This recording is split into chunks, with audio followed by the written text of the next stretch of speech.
very important day. It's been a long time coming, probably about just over a year since we took the engine out. Today is the day we're going to put it back in. So anyone who knows anything about restorations knows that it's a tremendously long process.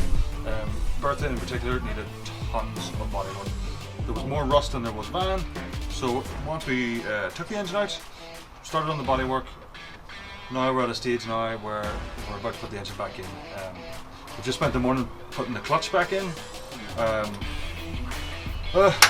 So it's all prepped, it's all ready. It should just slip right in, as all Volkswagen should. But yeah, this is the fun part. Let's get to it.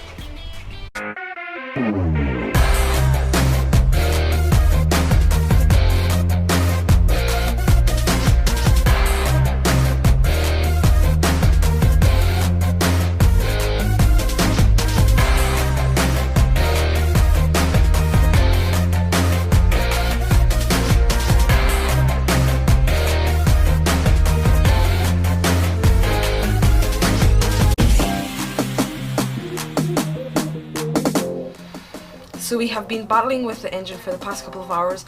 We now finally got it in. So we are going to unravel the mysteries of the wiring loom, and hopefully by the end of this video we'll be showing you Bertha running.